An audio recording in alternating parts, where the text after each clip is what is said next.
From the University of Washington, the Walker Ames Lecture Series presents a lecture by Dr. Edward Said entitled Imperial Continuity, Palestine, Iraq, and U.S. Policy. Recorded May 8, 2003. The moderator is Dr. Michael Halloran. To introduce tonight's speaker is my colleague and longtime friend, Hazard Adams, Professor Emeritus in the Department of Comparative Literature. Professor Adams is one of the most distinguished members of the university faculty. He is known to many as a critic, a theorist, a novelist, a poet, and he is going to introduce tonight's speaker, Dr. Edward Said. Hazard? Any proper account of Edward Said's intellectual life would reveal an astonishing breadth of interest and accomplishment. Some here may not know or may have forgotten that he is a distinguished literary critic and scholar. His books, Joseph Conrad and the Fiction of Autobiography, and Beginnings, both broke new ground. His collection of essays, The World, the Text, and the Critic, contains essays of enduring importance in the history of criticism in the last half-century. On a hot, muggy evening in Evanston in someone's living room some years ago, I heard and watched an apparently cool yet intense Edward perform splendidly on the piano. Perhaps some here do not know that he has written with authority on music in his Musical Elaborations, 1991, and with Daniel Barenboim in Parallels and Paradoxes, Explorations in Music and Society, published last year. But we are here tonight for an address on the politics of the Near East. It is the topic for which his work is most widely known today, though his specific present concern has frequently been expressed by him in larger intellectual contexts. That context is, of course, exemplified in one of the most influential books of the last half-century, Orientalism, where his literary and political interests enforce one another, and in the later Culture and Imperialism, plus numerous books on Palestine and related subjects. It's perhaps no surprise to us, given the number of books he has published and the range of his activities, that in his memoir entitled Out of Place, 1999, Edward Said confesses, quote, "I have no concept of leisure or relaxation," unquote. It is quite surprising, however, that he says he has no concept of cumulative achievement.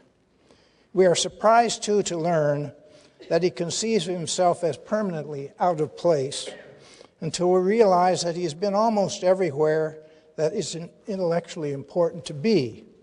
In that sense, yes, he has been out of place, or rather in place, almost everywhere. Edward Said's work has been dedicated to bringing out of darkness that which has been ignored, forgotten, repressed, suppressed. There's an important moment in his memoir where he described looking at some old home movies taken by his father. I quote, "The films exclude so much, seem contrived and rigid as they positively ban any trace of the effort and uncertainty of our lives," unquote. He marvels how discussion of, quote, "the problem of Palestine and its tragic loss should have been so relatively repressed, undiscussed, or even remarked on by my parents." His work has been, as criticism should ideally be, a filling of such blanks. It is well symbolized by the title of his 1981 book, Covering Islam: How the Media and the Experts Determine How We See the Rest of the World. Edward Said's career has required bravery that belies the timidity he writes of in his memoir. He has had to endure insults, surely actionable, and he has had physical threats and attacks on his property. In his memoir, he writes, quote, "When I began to be involved with politics, both my parents strongly disapproved. 'It will ruin you,' said my mother. 'You're a literature professor,' said my father. 'Stick to that.' His last words to me a few hours before his death were, 'I'm worried about what the Zionists will do to you. Be careful.'"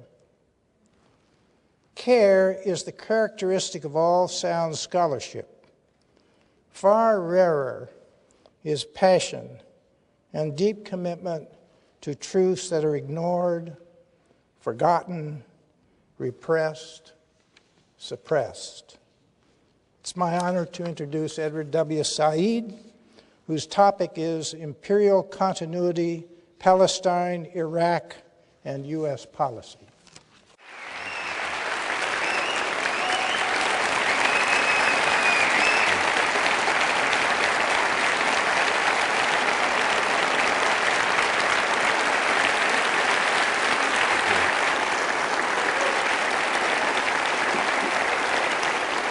Thank you very much.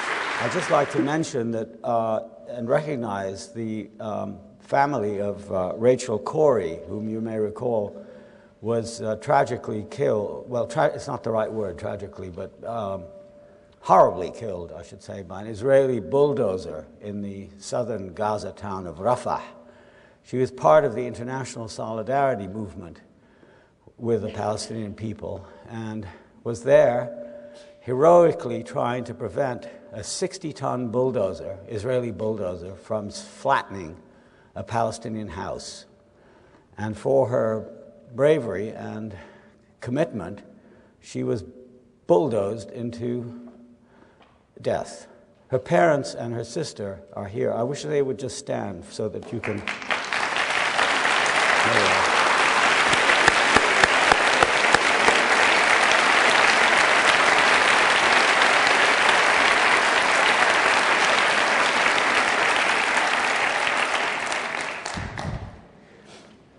I'm convinced that during and since the end of the American and British war against Iraq, the word America and its adjective American have been used more times than ever before by everyone. Certainly not a moment goes by without the media proclaiming what America has done and will do, as does the government, as well as all the various spokespersons who purport to speak for all of us as Americans. Along with the word America have gone the pronouns us and ours, used repeatedly for our forces, our plans, our democracy, our values, and so on and on. There's never been a time when the flag has been as much in evidence as now, displayed all the way from jacket lapels to gigantic buildings, and accompanied with the sundry rituals of verbal patriotism, loyalty, and affirmative national identity. Surrounded by all this, I find myself recalling a wonderful story about the great playwright and novelist Samuel Beckett, who, as you perhaps know, he was Irish, but lived most of his life in Paris. He was a reclusive, taciturn, and extremely gnomic and elusive man. And he was accosted once in a Paris post office by a Frenchman who seemed to be fascinated by his appearance. "Are you English?" said the inquisitive Frenchman. There was a brief pause. Then Beckett said, "On the contrary." And thereafter fell completely silent. The beauty of this story is the superb ambiguity, of course, of Beckett's response. Whatever the contrary of being English is or may have been, Beckett didn't specify.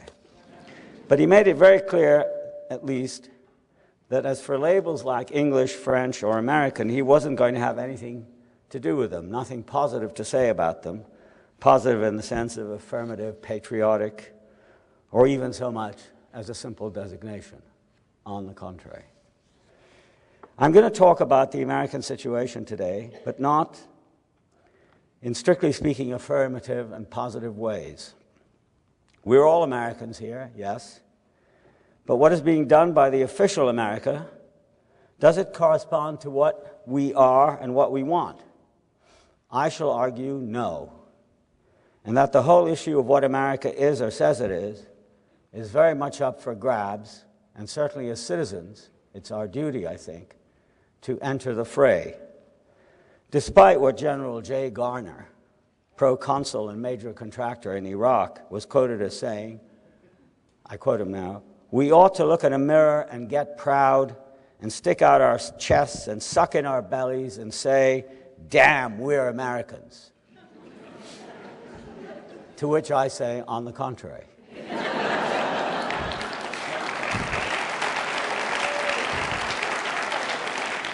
Nevertheless, I don't have any ready formula for what is America or American, because I shall argue, as I did in my book Orientalism, that identities are very much made or constructed in comparison with other similarly constructed identities, and that the America that we see today in the Middle East, for example, is something that needs to be examined and rediscovered for the formidably complicated and frequently destructive thing that it really is, despite all the festivals of joy and victory that we seem to be celebrating about what happened in Iraq and may happen again elsewhere in the region.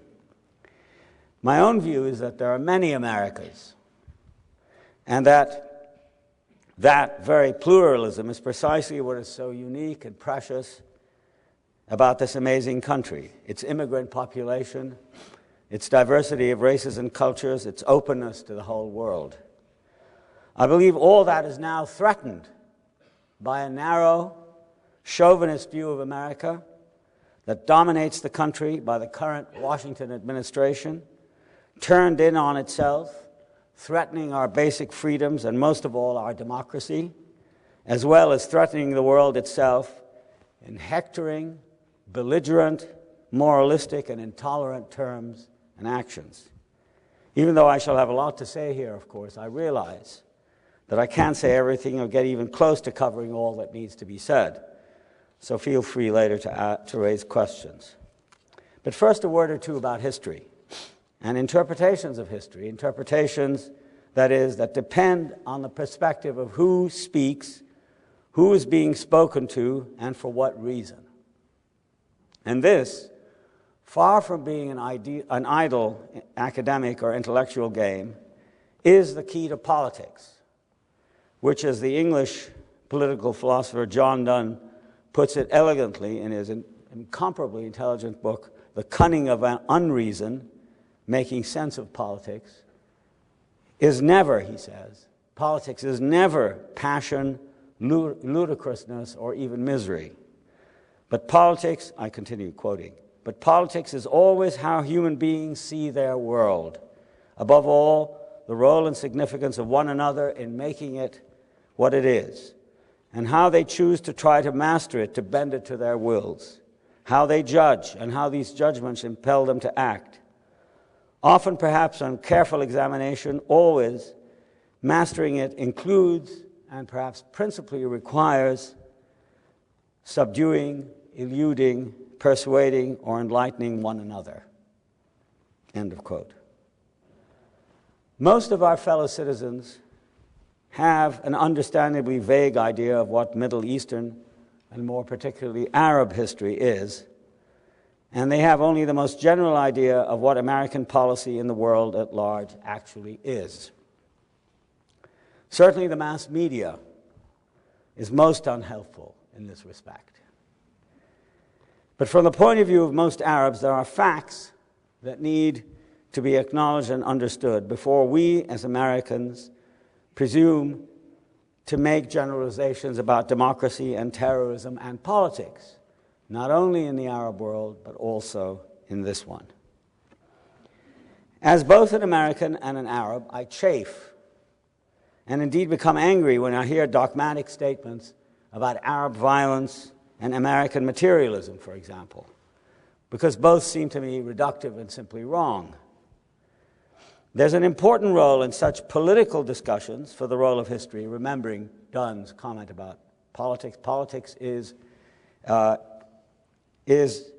trying to bend history and how to judge and how these judgments impel us to act, this is what politics is. There's an important role, therefore, in political discussions for the role of history and for that of intelligent understanding. Let me try to provide some of that. The Arab world, from the Mediterranean to the eastern borders of Iraq, and, I mean by the Mediterranean, I don't mean just the eastern Mediterranean, I'm talking about the whole of North Africa, the Levant, and then to the eastern borders of Iraq, has been ruled by outside powers, that is to say non-Arab powers, continuously since the 16th century. First, it was the Ottomans. Then, after they were defeated in World War I, it was the British and the French. Then, after World War II and the discovery of vast amounts of oil, it was the United States and Israel, which has become a regional superpower with a formidable army and nuclear arsenal, much of it supplied by the United States. True, there have been independent governments in the region, but all of them, without significant exception, operated in an atmosphere of national emergency. Hence, the distortions and despotisms that have occurred there, one of them, of course, the government of Saddam Hussein. These despotisms and distortions have occurred there as a result, as a reaction to outside powers trying to control the Arab world. And these governments and policies there, it must be added, took place in a general atmosphere of what was called anti-colonial, anti-imperial struggle. The early years of post-war, post-Second World War independence in the Arab world were marked by such outside interventions as the 1956 Suez War, the French War in Algeria, and the effects, of course, of the Cold War. Since 1967, Israel has been in military occupation of the Palestinian territories, and this after the destruction of Palestine, of Arab Palestine, in 1948. The Syrian Golan Heights are still occupied, as until recently were a large part of South Lebanon and the whole of the Egyptian Sinai Peninsula. In the Gulf region, Saudi Arabia, the Emirates, Bahrain, Kuwait, etc., all the countries there operate now as American protectorates. All are oligarchies threatened from the outside for their oil and their strategic position. Today, the United States is in military occupation of one of the largest and most significant Arab countries, Iraq, and shows no sign of leaving there anytime soon. You'll understand from all this that in Arab eyes, there is no real independence here, a situation compounded not only by the new colonial occupation of Iraq, by the U.S., whose government and mass media have conducted also an unremitting onslaught against the Arab people, their culture, and their traditions, but also by the rule of mostly military, unpopular governments, Arab governments, who claim to be in power as a safeguard against further outside intervention. Every Arab will tell you that these are unrepresentative, these Arab governments in place now, are unrepresentative and repressive governments that derive, in the end, from the fate of living in an area which, for all sorts of cultural, geopolitical, religious, and historical reasons, outsiders have had designs on what they feel is their land, their world, their resources, and their fate. Perhaps the essence of what I'm talking about, of this sense of being threatened from the outside, is embodied in a recent front-page New York Times photograph that shows a swaggering Donald Rumsfeld leaning back expansively in the huge main cabin of what seems to be his personal jumbo jet, en route to Iraq and the Gulf, surrounded by what seem to be dozens of aides, bodyguards, generals, and experts who ring him like courtiers surrounding Caligula in one of his flying imperial palaces. Then, when he arrives in countries like Qatar and Kuwait, he's shown being greeted with abject, welcoming smiles by local potentates in flowing robes, faceless and nameless, but to everyone concerned, are known to rule their little fiefdoms at Rumsfeld's pleasure. He is the conqueror of Iraq, and indeed it would seem of the world.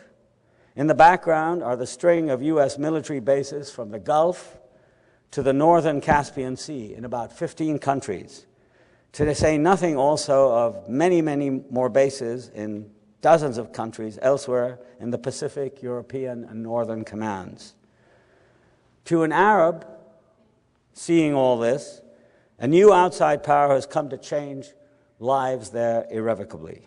You will appreciate that this is not a pleasing prospect. So in short, I think it's wrong to say that imperialism ended. It didn't. Although, in fact, the British and the French empires may have ended. It continues today in forms that, as Americans, should make us feel deeply uncomfortable and dissatisfied with the fact that we are following, as an empire, in the footsteps of all the others. I've spent a lifetime studying empires.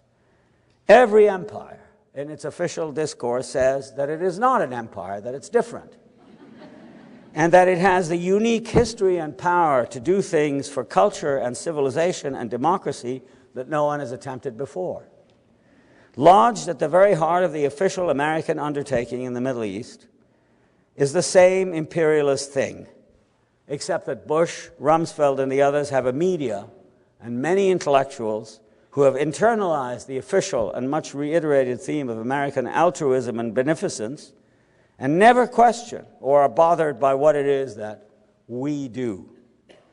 That is why one is grateful for occasional glimmers of edifying honesty, such as was offered recently by Michael Ledeen, a member of the Pentagon's advisory group and a veteran of the Iran-Contra scandal, now the holder of the Freedom Chair at the American Enterprise Institute.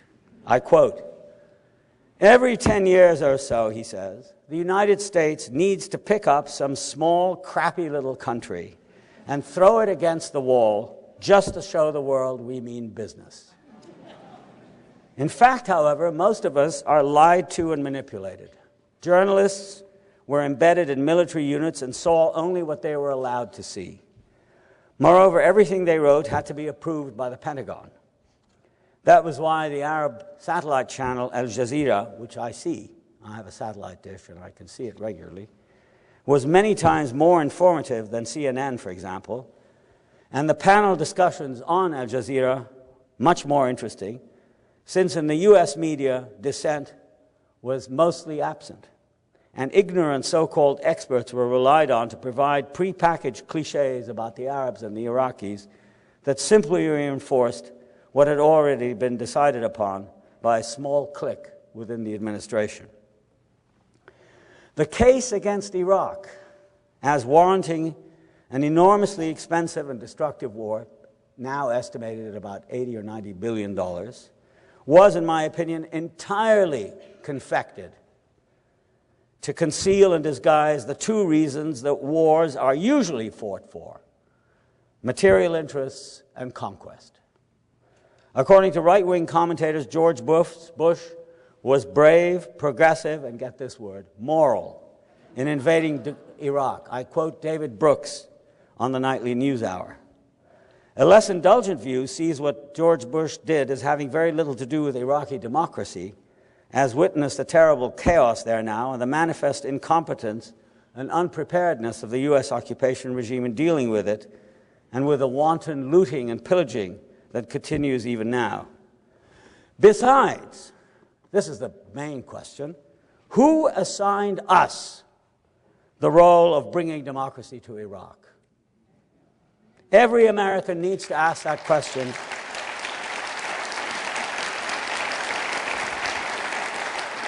Every American needs to ask that question very seriously. Beyond the self-glorification of our totally self-invented mission, the real reasons for this war were oil and domination. And this is why there's been a convergence between extremist Israeli and U.S. hawkishness. Ask yourself the question, if Iraq had been the world's largest exporter of oranges, would there have been a war?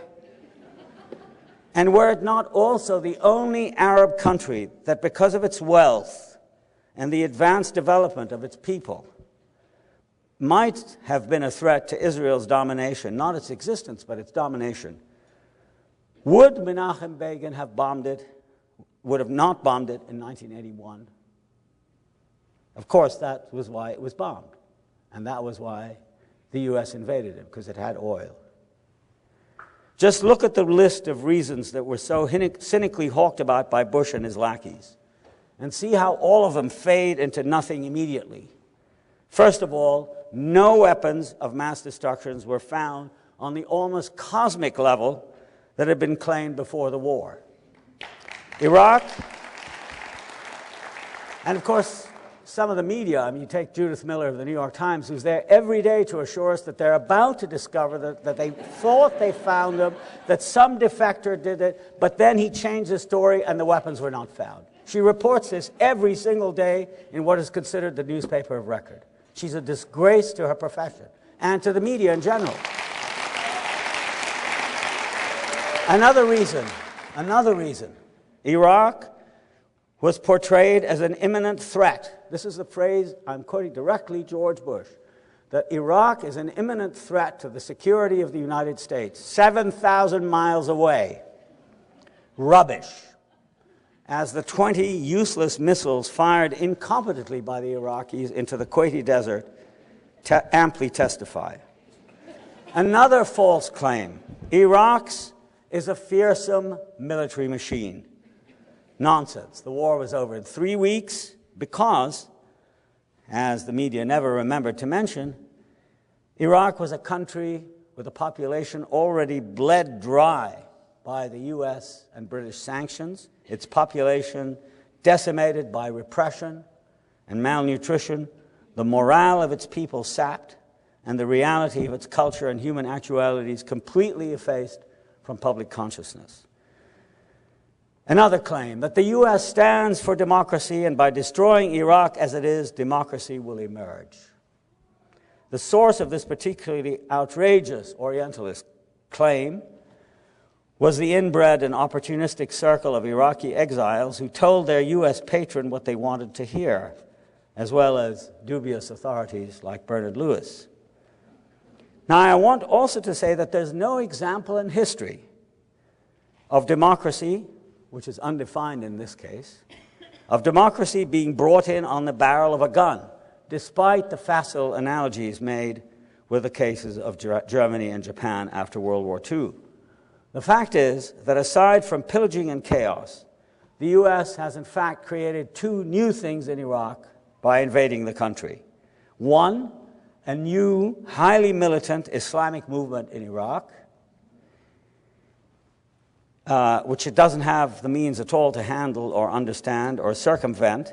And second, it's created a coalition of U.S.-approved, quite unrepresentative groups, including corrupt exile leaders with no constituency in Iraq, and two Kurdish groups who have a lot of scores to settle with Iraq's Arab majority. So this is the immediate result of our invasion to bring democracy. The same flawed logic applies to the U.S.'s appalling ideas and plans for what it will do now. Like Israel, after its reinvasion, I should say, of the West Bank last spring, the U.S. wants the world to pick up the tab for the damages the Bush government has caused. This is why, understand it. They now want the UN there because they want the UN to pay for what they did. And it also wants Iraq to become a happy hunting ground for every rapacious corporation in the book, with a militant anti-Arab, anti-Muslim Likudnik like Paul Bremer, now in charge. He's a trustee of the Jewish Institute for National Defense. The prospects for a future country in Iraq look dim indeed. This America is following in Britain's imperial footsteps there. But unlike Britain, unfortunately or fortunately, you decide, we don't have a cadre of colonial administrators. We don't have a corps of Middle Eastern hands or Arabists to rely on. All that seem to be present are ideological hawks whose ideas come out of their head and books they've read, and whose ideas are dominated by a virulent pro-Israel and anti-Arab bias at the expense of the lived experience. all of it at the expense of the lived experience of actual, real people. It makes you weep. As for the argument that Iraq, I'm still going through the list of arguments for the war, that Iraq had violated UN resolutions. You remember, it's violated the UN resolutions, as George Bush said. Well, it's true, it did violate them. But the violations by Israel and the United States have been far greater.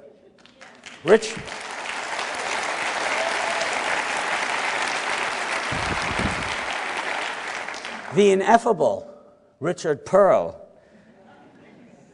has delivered himself of the standard American line when he said in The Guardian, shortly after the war ended, that the UN was dead and deserved to die. What didn't occur to him or to anyone else is that the UN was not created to serve the US's imperial vagaries, but exactly the opposite. This was a war universally acknowledged, therefore, to be illegal and immoral. The whole of the world felt that.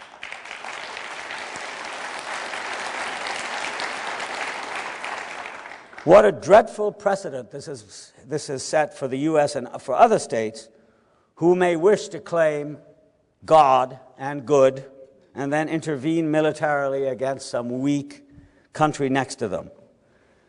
The UN's refusal to go along, reflected the world majority. No one, not even the American electorate, which was not consulted anyway, has given George Bush, who apparently prays himself into goodness every morning and evening, in readiness for battle against evil, no one gave him the right unilaterally, with Tony Blair, to go to war so brazenly. What I find particularly galling is the condescension in the whole plan, in the way it was described.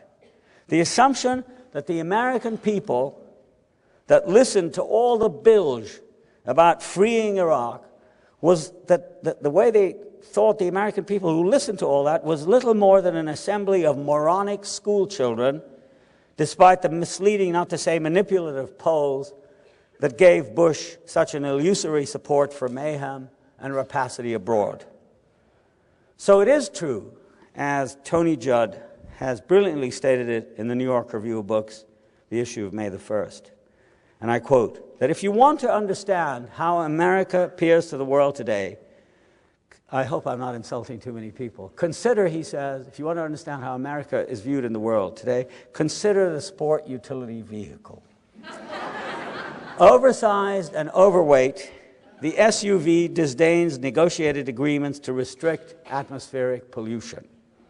It consumes inordinate quantities of scarce resources to furnish its privileged inhabitants with supererogatory services, which means unneeded services.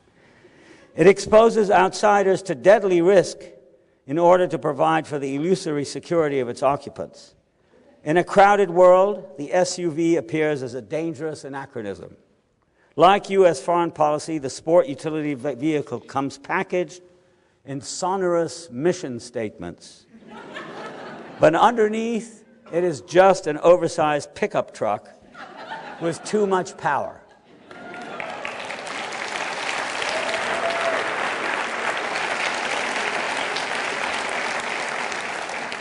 In the Arab world, America is now mainly known for its interest in oil, its disdain for Arabs and Muslims, and its blind, unconditional support for Israel's systematic human rights abuses of the Palestinian people.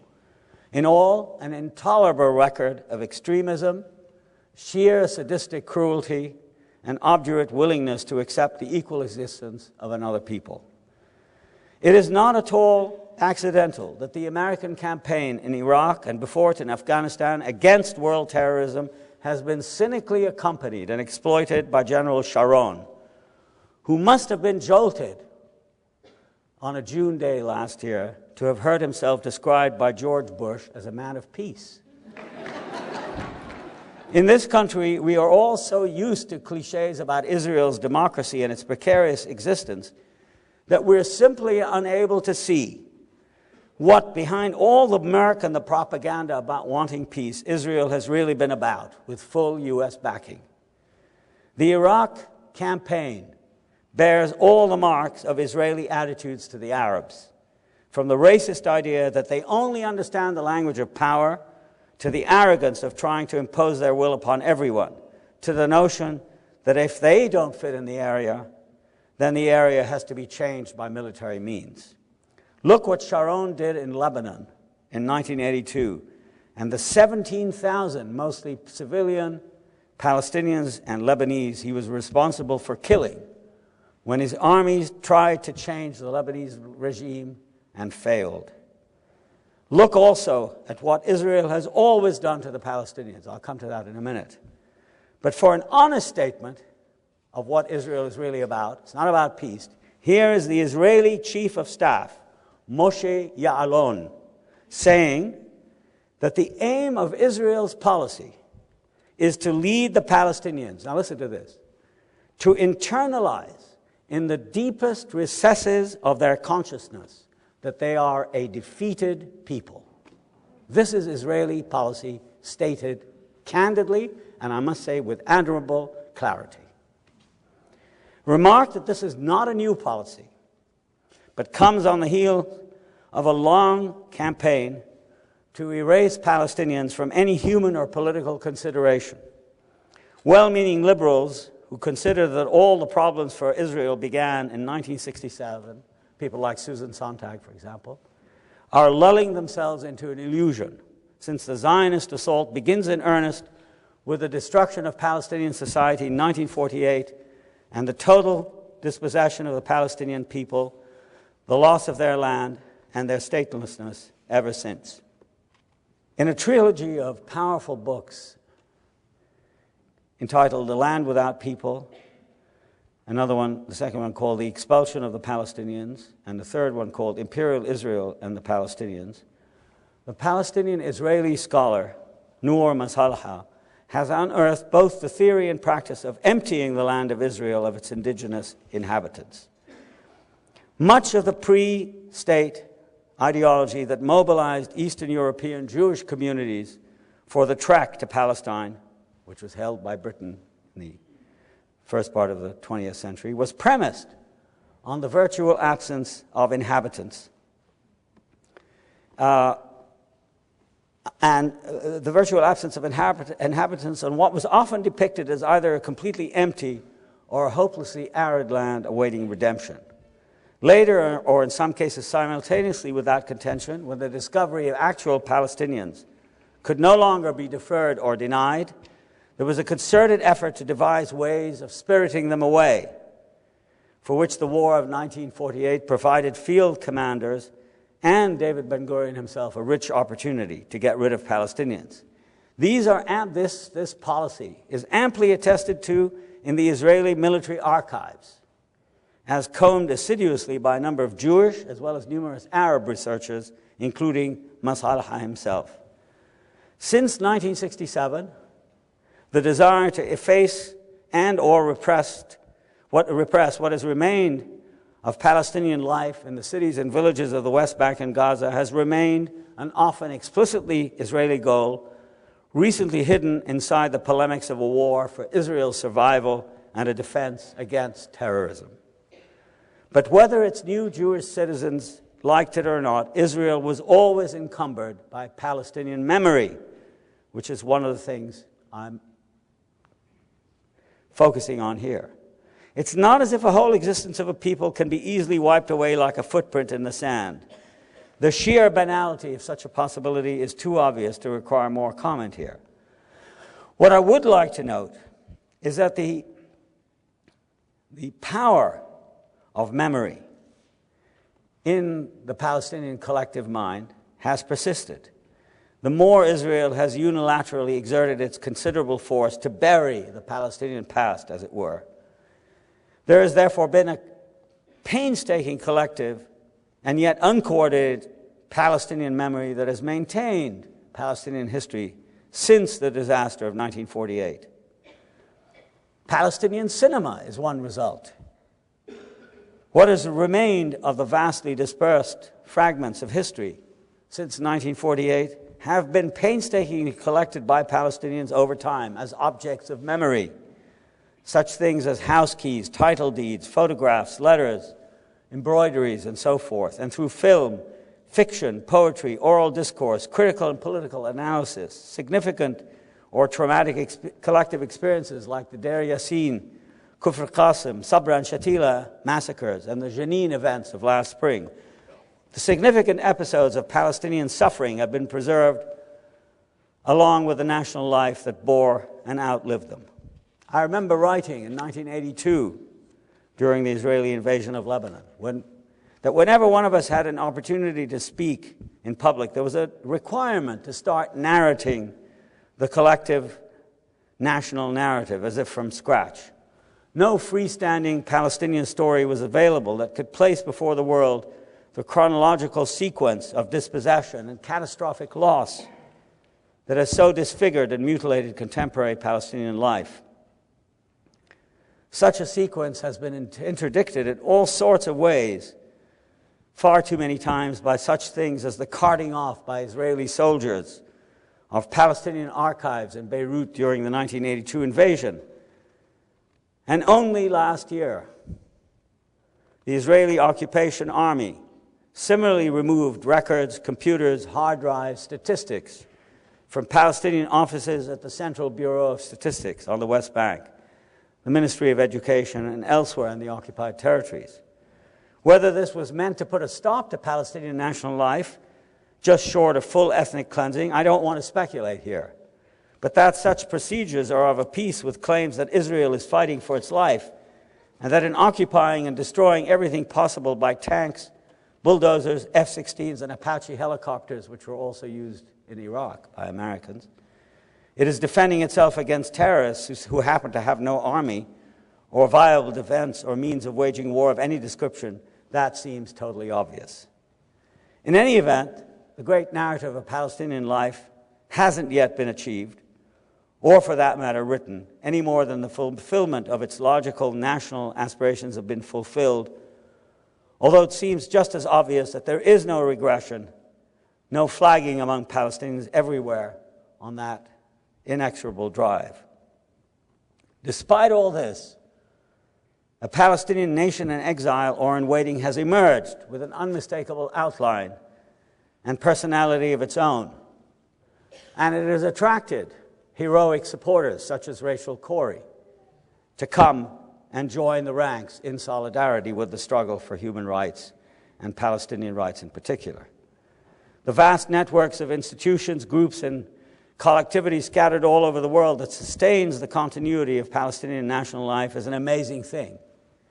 It has drawn not only on the mobilized energies of Palestinians everywhere, but also on the widespread, the dazzlingly widespread commitment to them of their friends, allies, and comrades all over the world. The obstacles placed before the path of the Palestinians on a daily, minute-by-minute basis cannot be overestimated.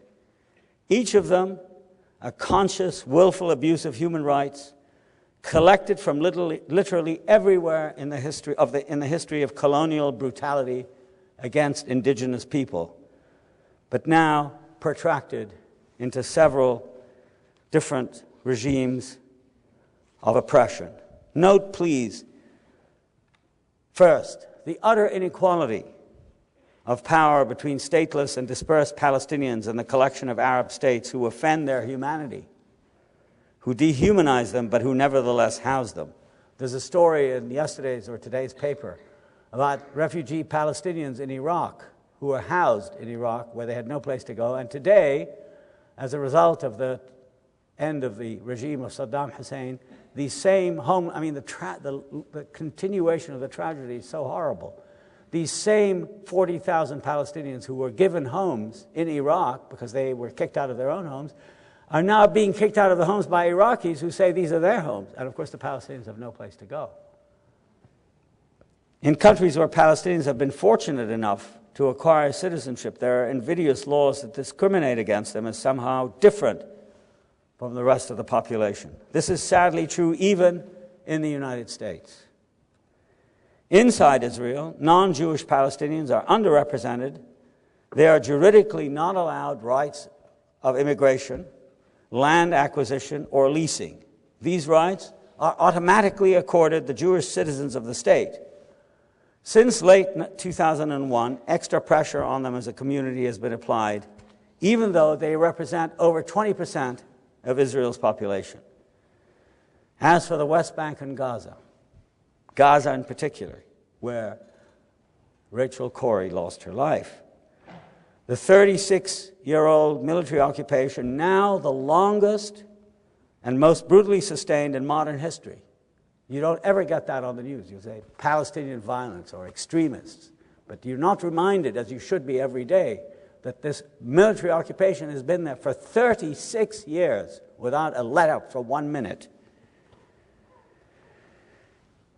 This has taken a horrific toll on the human condition of the Palestinians on every level. In fact, short of genocide itself, I cannot think of a single one of their human rights as a people that has not been violated with a kind of refined viciousness designed to dehumanize, break their spirit, and humiliate them to a degree that is simply stupefying.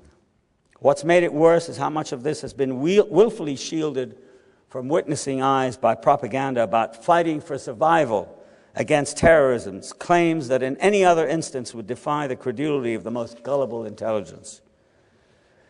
The sheer inequality between the average Palestinian and the average Israeli is breathtaking, and you're never shown this on television. You will say something disapproving about those terrible suicide bombers, Palestinian suicide bombers, and I will agree. But how many Israelis have had to live through the demolition of their houses, of entire villages, blocks of flats, shopping districts, by bulldozers?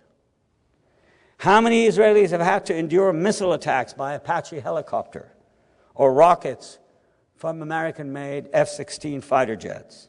How many Israelis have to be stripped and searched at checkpoints on an hourly basis, as every Palestinian has to be stripped at checkpoints, 300 checkpoints on the West Bank and Gaza, manned by 17 and 18-year-old Israeli conscripts carrying M16 rifles supplied by us.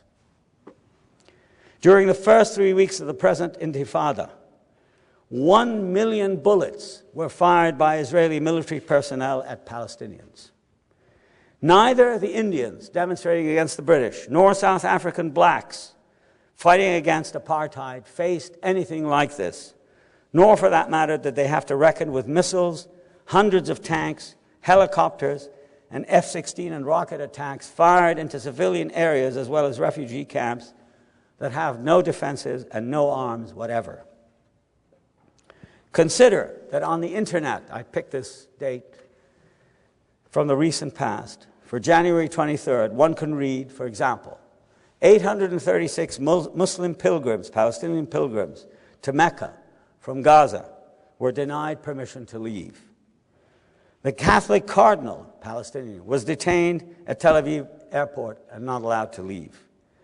Some towns on the West Bank have already sustained 240 days of 24-hour curfew, that 150 dunams, 4 dunams to an acre, of fertile, this is on one day, of fertile agricultural Palestinian land were razed in Gaza. That 3 people, 2 of them civilians, were killed and 6 homes demolished. That 62 shops in a small town in the West Bank were flattened to the ground. And that literally thousands of people, many of them pregnant women, sick and aged men and women, children trying to get to school, doctors hoping to reach their patients in their hospitals, professors and undergraduates desperate to get to their classes, with 3 universities closed, and ordinary human beings shopping, looking for food or work, all these detained on that day by the endless number of checkpoints, over 300 of them, that punctuate the existence of Palestinians in the occupied territories. A week ago, 12 Palestinians were killed as a result of an Israeli incursion into Gaza. Dozens more injured, tens of houses demolished. What the U.S. press has never done is to keep a daily tabulation of how many Palestinians are killed every single day. Israelis and Palestinians. No civilians should be killed. But you'll see the vast preponderance of Palestinian deaths. and they are all induced by military means, and many of them are children, many of them are women who are sick, and many of them are ambulance drivers, journalists, volunteers like Rachel Corrie, killed by the Israeli occupation forces. In varying degrees of severity and brutality, this sort of thing has been going on there every day for 36 years. As in the meantime, dozens and dozens of new settlements have been set up on Palestinian land. Conversely, how many Palestinian settlements have infringed on Israeli property? None. How many daily armed incursions, sometimes with 60 tanks? 60 tanks. That's, in proportion to what the U.S. used in Iraq, that's 10 times the amount for a much smaller population. We're talking about 3 million people on the West Bank and Gaza. One village with maybe 4,000 people, 60 tanks enter the village. We're talking about, 40, 50, 60-ton tanks and 60-ton bulldozers coming in little defenseless villages and towns on the West Bank that have, of course, no artillery, no army, no. How many Palestinian tanks have penetrated Israeli towns and villages? How many Israeli fields have been burned? None. With all the ritual and fuss surrounding the planting of trees in Israel, does anyone bother to recall that an average of 896 Palestinian trees per day have been uprooted by Israeli settlers and soldiers since the beginning of the Intifada in October 2000? For this kind of continual brutalizing assault, the United States and Israel designed a peace process that lasted 10 years, which was not even supposed to put a stop to all this, but rather to make it seem slightly less unbearable. Yes, a peace process requiring thousands of hours of negotiations to make Israel stop, which of course it didn't at all. And now the roadmap comes in to do more of the same, cover up what is actually going on in the territories. And the most galling thing is today in the New York Times, Dennis Ross, who has returned to his position as an employee of the Israeli lobby in Washington, the man who was put in charge of, quote, the peace process, is pontificating again about how the Arabs have to do this and the Arabs have to do that in order to take advantage of Israel's generous offers. I mean, how galling can you get? You have to use your memory to keep in mind that since the current Intifada began and Mr. Ross began his work in the Clinton administration is trying to continue it into this one, representations of all this have been available on the international media simply do not render anything like the harsh awfulness of what life is for a Palestinian on a daily basis in Gaza and the West Bank. The efforts of Israel's spin doctors, says Tim Llewellyn, the veteran BBC reporter, the efforts of Israel's spin doctors, the U.S. government and media in conjunction with a weak Arab communications operation have usually combined to make Israel's broad version of events prevail.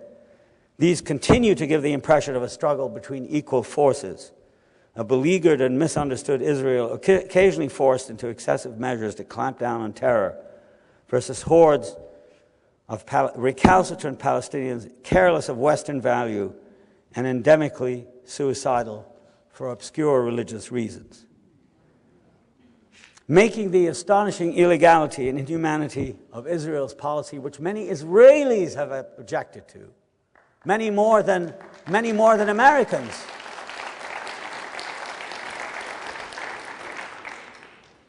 Making it even more difficult to recall this policy and see, not only for outsiders, so to speak, but even for Israelis themselves, is that, as Amira Haas writes in Haaretz, she's a wonderful Israeli correspondent who has lived first in Gaza and then on the West Bank. She writes much more critically of Israel than any American journalist has ever done in the mainstream media. She writes for Haaretz, which is the Israeli New York Times. I mean, that may not be a great compliment, but I quote her, a person, she says, could travel the length and breadth of the West Bank without ever knowing not only the names of the villages and cities whose lands were confiscated to build the Jewish settlements and neighborhoods, but even the fact that they exist. Most of their names cannot be found on the road signs. And from a distance, the calls of the muezzins and the streets empty of people seem like an aesthetic decoration. A Jew traveling on the almost empty roads of the West Bank would think that there were no longer any Arabs. They do not travel. They're not allowed to travel. Can you imagine the racist discrimination? These are roads for Jews only. Arabs, you have to go on the dirt roads. And I'm quoting her. They do not travel, they're not allowed to travel on the wide roads used by Jews. End of quote. It is equally significant of the assault on memory and visible reality that the entire Gaza Strip, which contains over 1.3 million Palestinians and a mere 4,000 to 5,000 Israeli settlers who control the water resources, as they do elsewhere in the occupied territories, and are protected by thousands of Israeli soldiers. The entire Gaza Strip is surrounded by an electrified wire fence, making Gaza, as an Israeli journalist has noted, in effect a gigantic cage.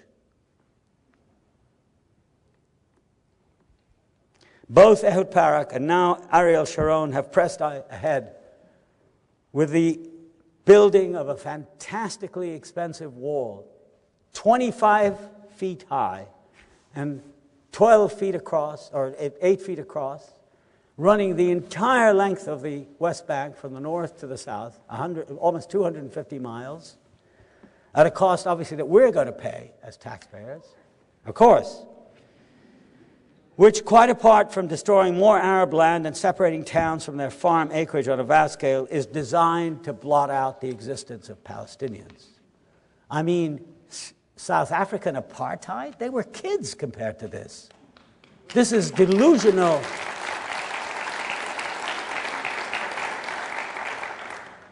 This tremendous assault on dignity, on memory, on reality, is quite without precedent or analogy in our postmodern times. Not in former Yugoslavia, nor in Africa, nor elsewhere in Asia and Australia. By contrast, however, I'd want to remark that all these efforts have not achieved their goal. In every possible way,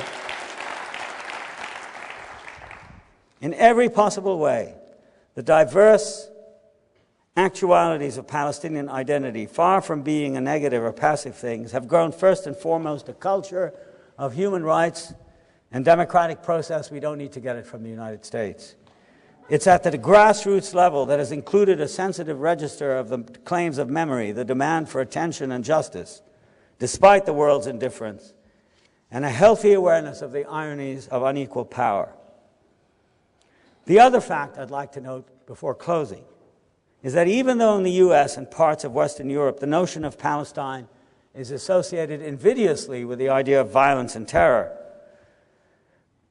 there is, as I said earlier, a serious contradiction to that association between Palestinians and violence in an ongoing and recognized Palestinian national life with a quite peculiar, if not outright, tenacity to it that has simply overcome all the terrible ordeals placed in its way.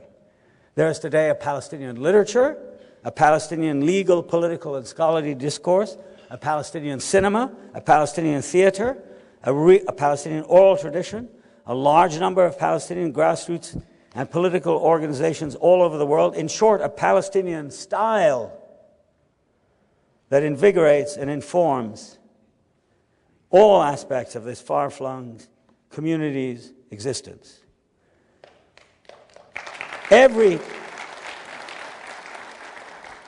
There was a coherent Palestinian national life well before Zionism appeared in Palestine. Palestinians sent representatives to the Ottoman Parliament in 1876, before Herzl had written his book about Zionism.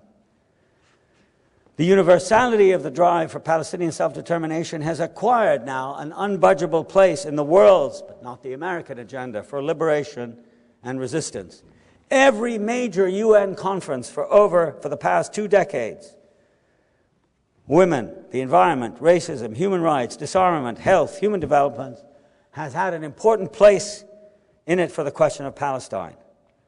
Paradoxical though it may seem, the Davos meetings for governmental and corporate leaders has an important component of its agenda devoted to Palestine, while at the other end of the world, in Porto Alegre in Brazil, at the anti-globalization meetings, the presence of a large contingent, Palestinian contingent, is featured, whose presence assures an additional progressive dimension to the debates there. Any discussion of Middle East peace turns out inevitably to be mainly about the question of Palestine. But and I think the world majority is in favor of Palestinian self-determination. It's only a group of extremist hawks in Washington and in Tel Aviv who resist it. If in the period after 1948 Israel had the status of a progressive cause, it is now Palestine that has taken that place.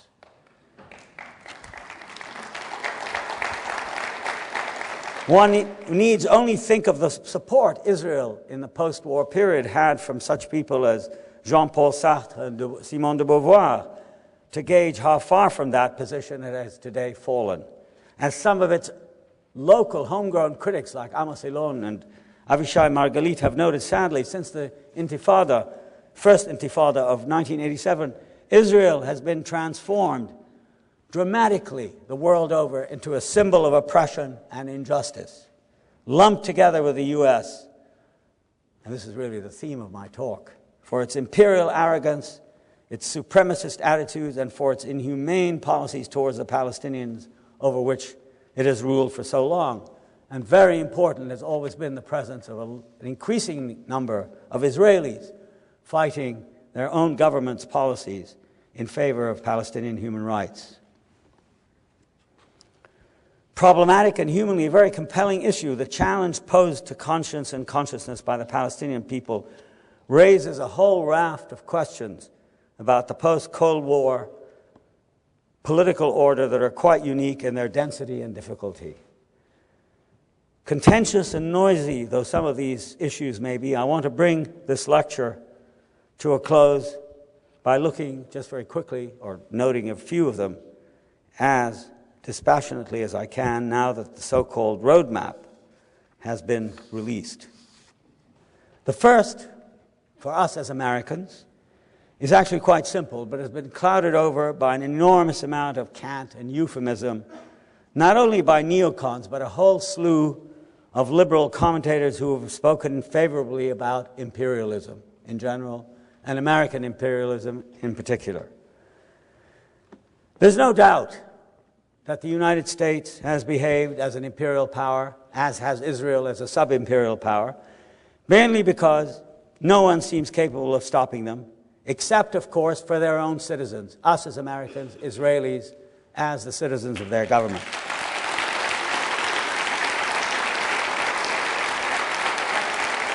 What we all saw in Iraq is, or ought to be, compellingly repugnant to us as a people whose republic was born out of the desire to be free of the imperialist rule of an earlier power.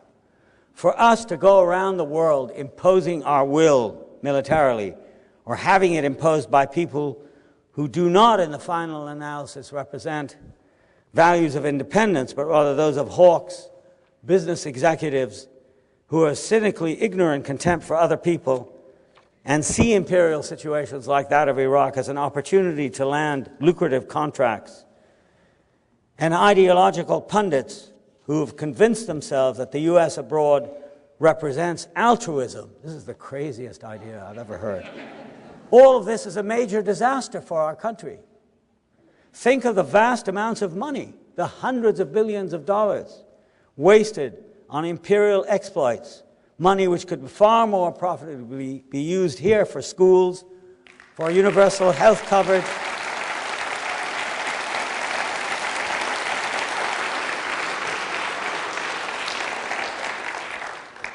it's a disgrace. It's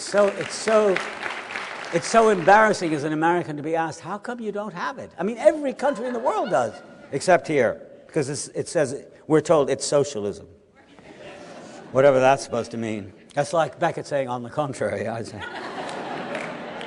So I think this money, $120 billion is now what they're estimating for Iraq just in the next few months, could be used for schools, hospital, and housing for the immense number of needy people in the United States. Second, imperialism always brings untold suffering on the colonized. And it breeds feelings of hatred and vengeance, much greater than any of the rewards offered by such Panglossian projects as building democracy for others. Third, imperialism encourages the worst instincts, including racial hatred, national identities dedicated to the extermination or subordination of others, and economic greed, to say nothing of instilling in the imperialists all sorts of illusions about his power and his ideas, including even the maniacal notion that people hate America because they're jealous of us. We have an almost awakened citizenry in this country. But we must become aware of the fact that whether we like it or not, the world is too small a place either to hide in the vast American hinterland or look away from what is being done in our name. Palestine is an example of these kinds of escapisms, a place of injustice and suffering imposed on its people with U.S. backing. We must no longer turn away from the world we have been a part of ever since the Republic was born over 2 centuries ago. The obligations of citizenship enjoin upon each American the duty not to pretend not to know when cruelty is visited on others in our name and with our support. It doesn't...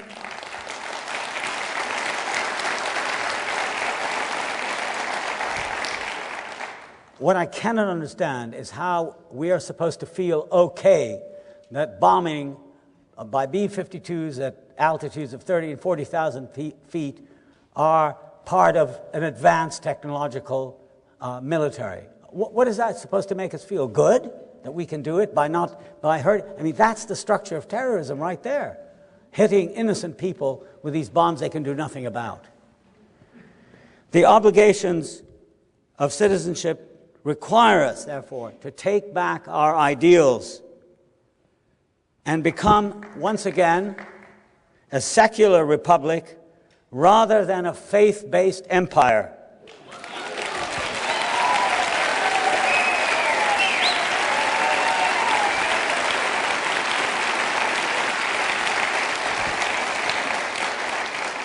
An empire that wreaks havoc, punishment, and devastation where we have gone, all in the name of what in fact is the oldest of all military doctrines, to divide, to plunder, and to rule. I, for one, reject that, as I'm sure most of you here also do. Thank you.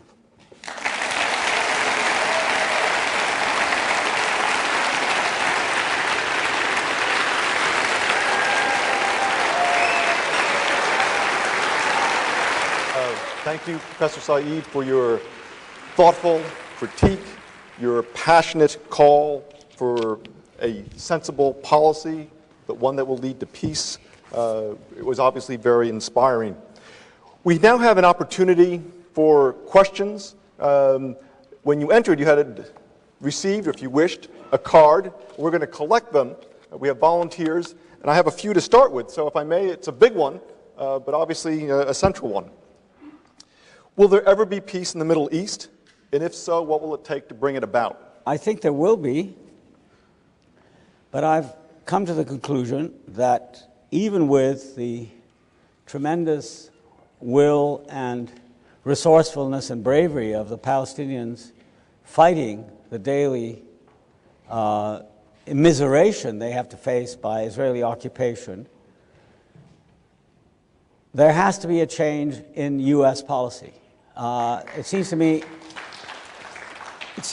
absolutely clear that Israel could not be doing what it's doing now, which is basically to reject and to stand in the way of what is obviously its international obligation, namely to vacate the territories it occupied illegally in 1967, and thereafter to recognize the sovereign existence of a Palestinian people in its own state, that Israel cannot continue to refuse to do that were it not for the unconditional support of the United States. That is to say, I'll give you a perfect example. The roadmap, which is a plan to bring peace between Palestinians and Israelis, a plan written by the so-called Quartet, the Soviet Union, Russia, the United Nations, the United States, and the European Union, has been accepted outright by the Palestinians. The Israelis have not accepted it. And Sharon has said that he will not accept it until he comes to Washington in June and to speak to George Bush about his, I don't know, I've heard 15 objections, I've heard 100 objections he has to it. But the intransigence of Sharon and his people would not be possible were it not for the support of Washington. And Washington would not be possible were it not for the fact that it takes for granted the quiescence, the somnolence, the passive acceptance of most Americans in just accepting this as a matter of fact. The fact is that the United States supplies Israel with $5 billion a year. That's $10 million, more than $10 million, almost $15 million a day that come out of our tax dollars. And unless we say this is not in our interest, we are creating enemies of not just of the Islamic and Arab world, but of the whole world, compounded now by the Iraq War. This is not in our interest as a people. It's unjust, and it causes misery. We are subsidizing the misery and suffering of others. Unless we say that, then the policy will simply go on and peace will never happen, because people don't give up that easily. Sharon and his tanks will continue. They get them from Washington. They don't pay for them. And I find that outrageous. They're using American weapons to kill innocent Palestinian women and children, and men and boys and everyone. And we just sit back and say it's okay. Why? Because most people are pretend they don't know, are afraid of being called anti-Semitic, don't want to take on the Israeli lobby. I mean, one could give a lot of reasons for it. But this, in the first place, this is money that should not be spent abroad in any case. It should be spent here where we need it, on tremendously crisis-ridden areas like education, like, as I mentioned, health insurance. I mean, there are thousands of things that we could better spend the money on here than supplying Israel with more tanks and fostering this incredible illusion that Israel is at risk. Israel is a major superpower now. It has an arsenal of 200 nuclear weapons. It has the most advanced air force in the world after the United States. It has a navy. It has every kind of artillery, and it's supplied by us with anti-missile defenses. What's that all about? It's simply a suicidal policy for the United States and for Israel. And unless we, as American citizens, exercising our sovereign right to have a say in foreign policy, to have a say in the expenditure of the dollars that we pay the Congress through our taxes, this will go on more or less forever.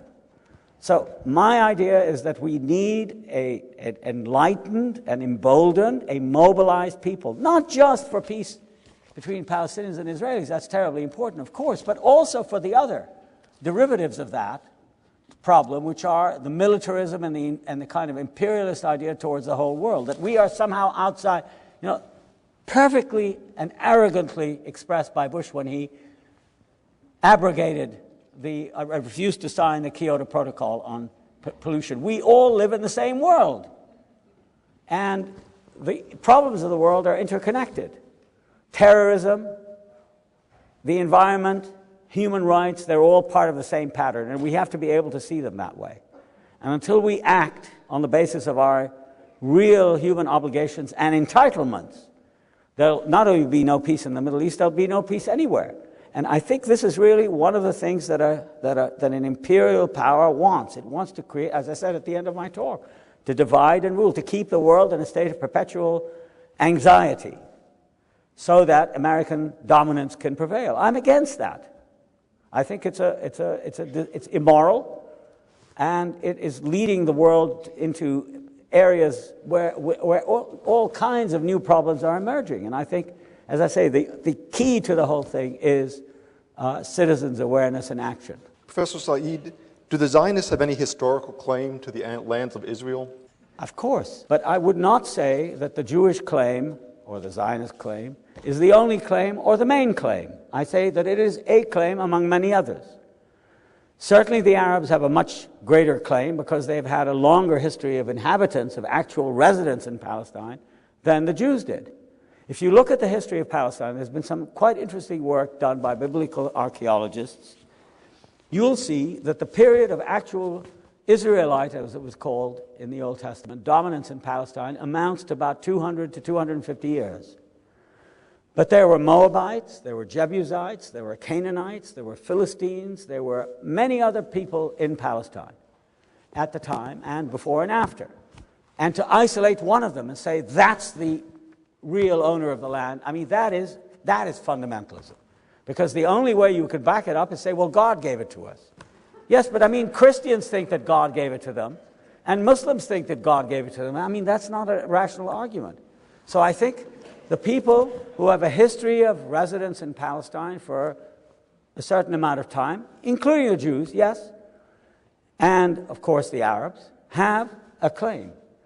But, and this is very important, I don't think any claim, I don't care whether it's given by God, about whom I have many doubts, by the way, or by the emperor, nobody has a claim that overrides all the others and entitles that person with that so-called claim to drive people out. I mean, that's the point.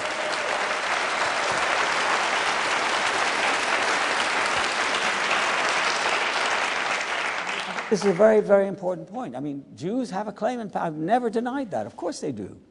But is it a claim that can tell a Palestinian, well, you've got to leave this house because I got it 3,000 years ago? I mean, it's true I come from Poland or from Brooklyn, but I have a bigger right to this house than you do. So get out. I'm sorry, I disagree with that kind of logic. And if there was some way, as there seems to be now, there is a formula accepted by the world, and shared also with many Israelis and many Palestinians, many Arabs, for sharing the land. I mean, I think that's the better way to look at it, than say, no, one claim is superior to all the others.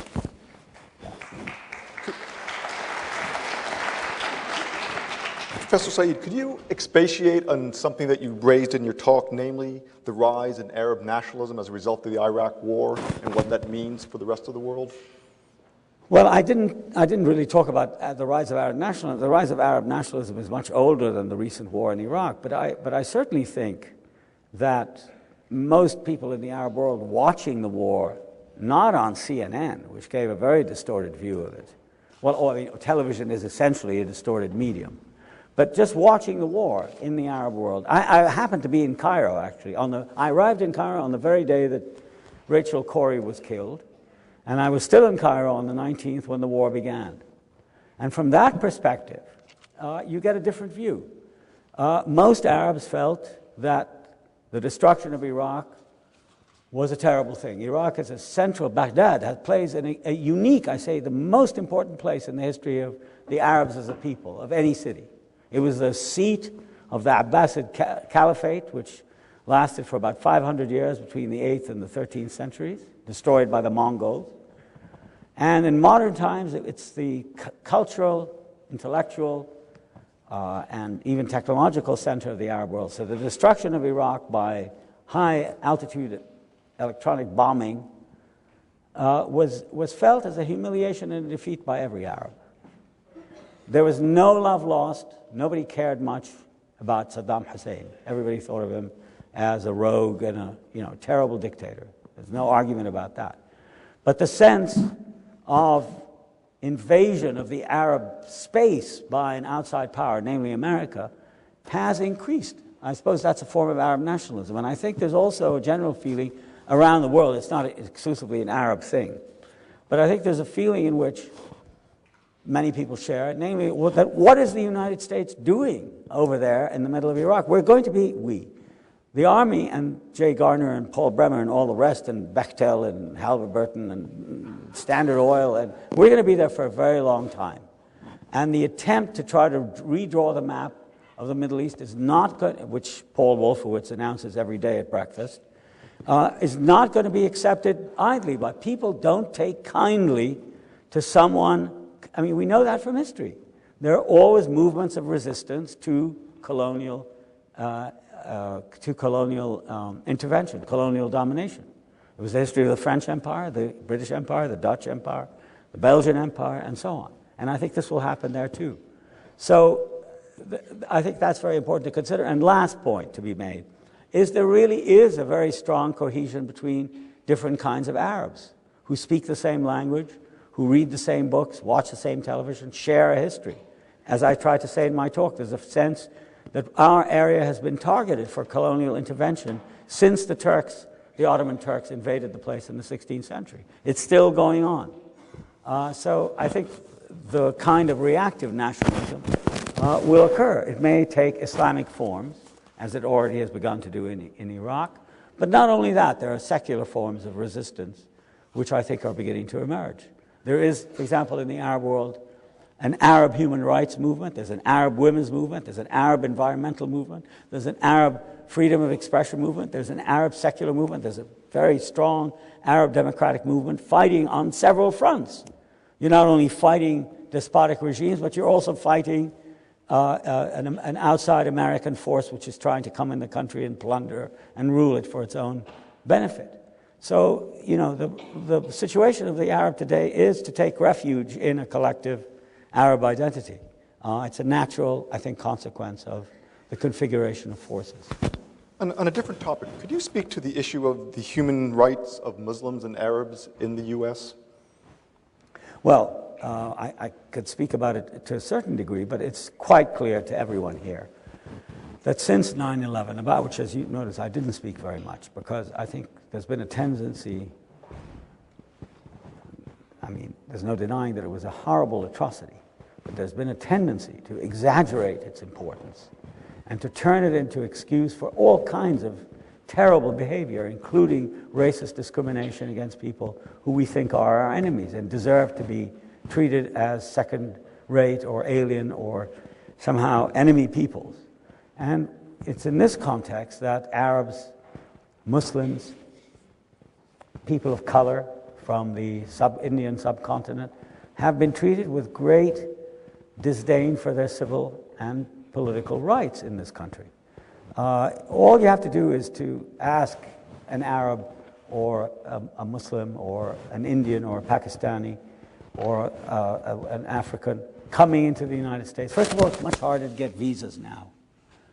I mean, there's a whole subject to be talked about immigration, because this is a country of immigrants, and for us suddenly to say we only want white people, or if you're Swedish you can come in, but you can't if you're a Palestinian. I mean, that is, to me, unacceptable, because America was based on the notion of openness, of boundaries.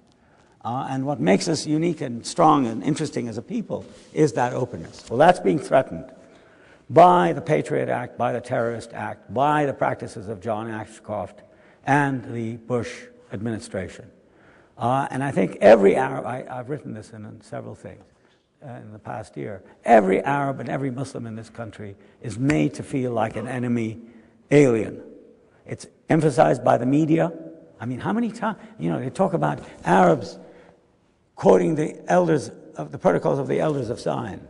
Well, that's an outrageous thing to do. It's a terribly slanderous and anti-Semitic work. But, on the other hand, how many times have you seen on American television Arabs referred to as camel jockeys or towel heads? How many movies with Arnold Schwarzenegger killing hordes, dozens of Arabs, just spray killing them all? The Arab is an object of hatred, of violence, of terror, and Islam as a religion of violence. Franklin Graham, Jerry Falwell. These are important figures in the in the United States. And this has added to the climate of antagonism and bellicosity. The slander of Arab civilization, of Arabic culture, all of these things have made it very difficult for Americans of Arab and Muslim and subcontinental descent to survive this period. But, again, I think there's now beginning a reaction to this.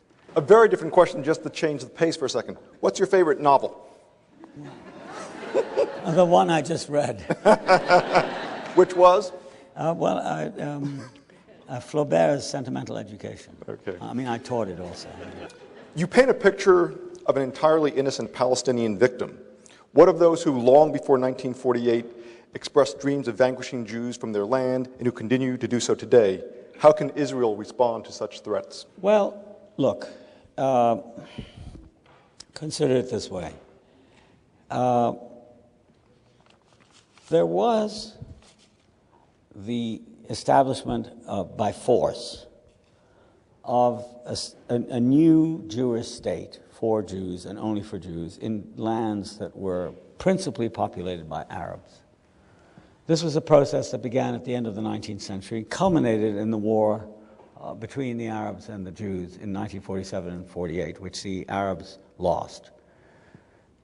It meant the end of and the destruction of a flourishing society and country. Two-thirds of the Arab population became refugees. It's difficult to treat that with pleasure and a sense of welcome. I mean, you know, everybody has had the experience of losing something very important in their life, but a collective loss on that scale necessarily involves in the people so affected feelings of resentment, of anger, of vengeance, and all sorts of other things. I think it's an entirely natural thing. I think it was a fundamental injustice done to the people of Palestine. I never, ever use the words innocent or guilty. Never. Because what does it mean to talk about national entities as guilty or innocent? However, there is more guilty and more innocent. And I think in the relationship between Arab and Jew in Palestine, the preponderance of suffering has been that of the Arab, not of the Jew. The Jew, of course, suffered terribly in the Holocaust, in the genocidal and great waves of persecution in the Christian world, of anti-Semitic persecution in the Christian world. But so far as Palestine is concerned, Palestinians played no part in the Holocaust. They were the ones who were sinned against rather than the sinners. And Arabs, this is not to say that Arabs are exonerated. I could go into all of that. I'm not going to bother, really. Of course, Arab states and Arab individuals, etc., have done horrible things. There's no question about it. But I'm talking on the collective level. Palestinians have lost everything. Israeli Jews have everything. What we need is a settlement of this, a righting of the, restoring of the balance, let's say. There are two peoples. They have to be able to live together in the same land in some equal and equitable way. You cannot have a people permanently repressed any more than you could have it in South Africa under apartheid. And it will not be sustained in Palestine because the Palestinians will simply not give up. I mean, neither will the Jews. But why people like Moshe Ya'alon, the Israeli chief of staff, says that he's expecting the Palestinians to behave like a defeated people, it simply hasn't happened. And it won't happen. We know that from history. The Algerians fought the French for 130 years, but in the end, they got their independence. So I think the struggle will go on, but in this case, it's a special struggle, because the Jews also have a special history of suffering. And there are now more and more Jews in America and Israel and elsewhere who are willing to see that and to join the struggle. And I think that's, in Palestine, is the only hope. I said first, a change in U.S. policy, but also very important, a change on the ground where Palestinians and Jews struggle together against injustice. I mean, that seems to be...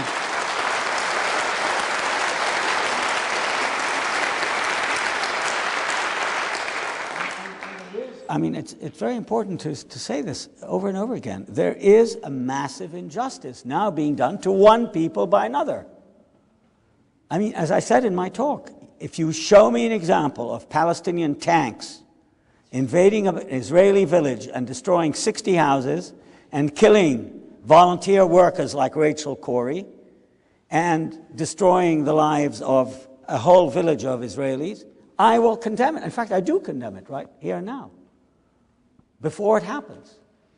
But at the same time, I expect people to condemn what is happening to Palestinians by Israeli military force, when Palestinians are unarmed, they're undefended, and they're simply abandoned to this terrible fate every day. Where, I mean, one has to be able, Israelis, I think, should be able to deal with their own soldiers and say, look, this is not a war of our national existence. This is a war of oppression against another people. It's a colonial war. Some have already refused to serve in the occupied territories, and I salute them for that. And that's not about innocence and guilt. It's a question of justice and injustice, of the moral obligation to refuse orders that are manifestly unjust and are issued as collective punishment against a largely defenseless civilian population. A question about U.S. imperialism. Yes. Do the dangers of U.S. imperialism always outweigh the potential benefits of foreign military intervention? Or are there cases where fascist or totalitarian brutality might justify limited intervention? I agree with that. I mean, yes. There are some cases, like when the United States is attacked by a large armed force, as happened. Well, I can't really give any examples of when it happened, but when it happens, I'm for self-defense. I think, yeah, I'm not a pacifist, by the way, don't get me wrong. So I'm certainly for defending the United States against attack. I am not for the idea of defending the United States by attacking countries 8,000 miles away on the off chance that they might attack in the next century, and therefore... But as for American intervention, I think it's a very complicated subject, and I refuse to accept the idea that we are an altruistic power. Look what we did in Germany and France, Germany and Japan, after, of course, we destroyed them. Well, there was a Cold War. It was in our interest to rebuild Germany and Japan. Yes, I mean, it was a great thing to do. I'm not for a moment putting it down.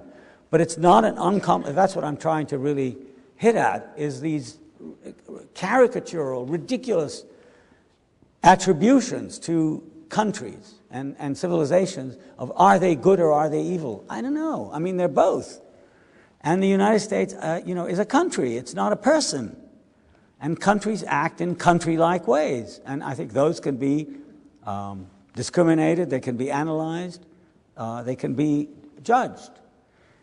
And I'm not saying that every intervention, everything America does abroad is bad, is imperial. I don't think that. For example, the United States has a long history, an honorable history, of attempting to establish places of education.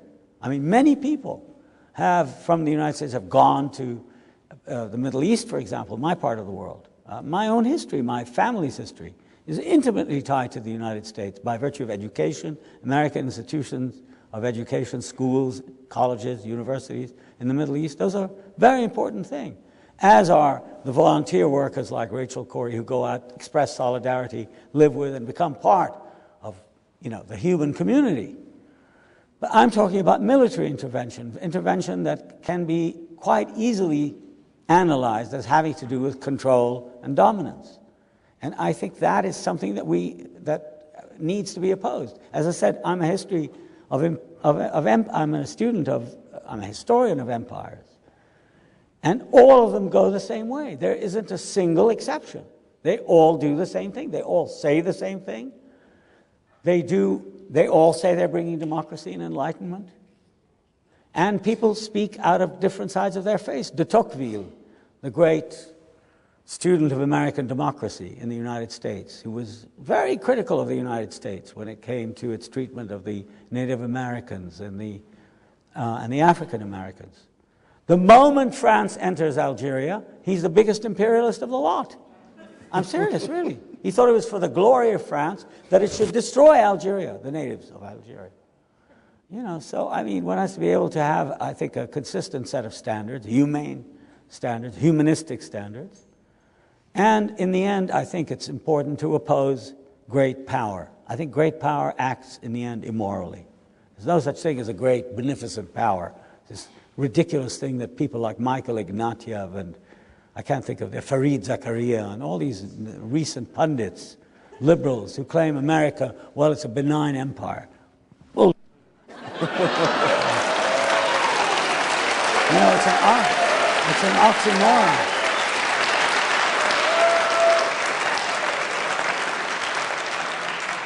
As my friend, the late classicist Steele Commager used to say, it's an oxymoron, benign empire. It's like saying military intelligence.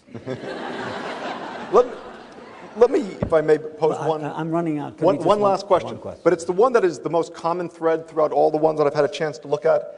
And it goes something like this. What specifically can we do to change U.S. policy to help bring about a just peace in the Middle East? Very clear. We must join the rest of the world in our policy. The European Union, the Organization of African Unity, the non-aligned, I mentioned the European Union, the Asian powers.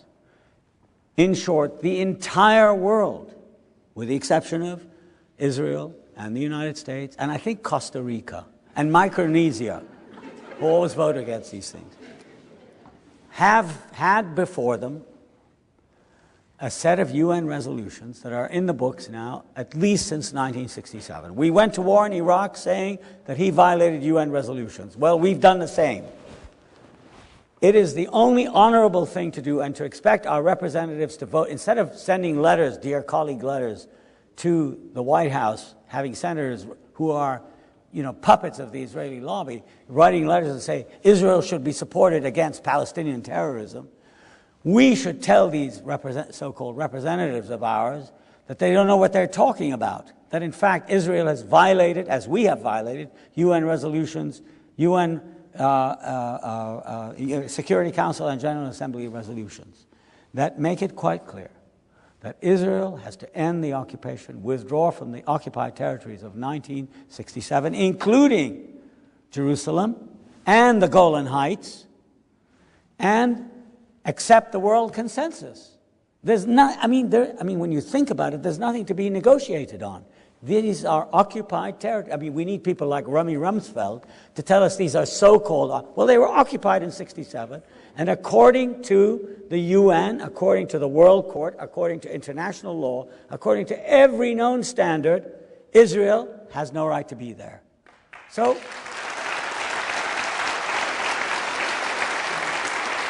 we need to mobilize our communities, our representatives in Washington, to tell them this is what we want. We want the United States to follow its own precepts, supposed precepts in Iraq, in the Middle East, to say to Israel, out. The time has come. It's not about, there's nothing to negotiate. You don't negotiate over illegal occupied territory. It's like negotiating on the theft of a house. What are you going to negotiate about? You'll get half a door back, or maybe just a garage. You negotiate the return of stolen or illegally occupied property. So it's basically so simple that we must demand of our own government, and especially of the Congress, that the United States ought to comply with the accepted world consensus, as embodied in resolutions 242 and 338, passed originally in 1967, still on the books, affirmed, confirmed, etc., many times. The U.S. is talking about vetoes. We've vetoed, 60 resolutions on things like the occupation of Jerusalem and the annexation of Jerusalem, all kinds of things. At last, we come back to the basic proposition that this is a land for two peoples who have to live there, not one people on top of the other, or one people ruling another, but two people in equality, in full self-determination. It's a very simple program, and that this is the will of the citizens of the United States who are members of the world community.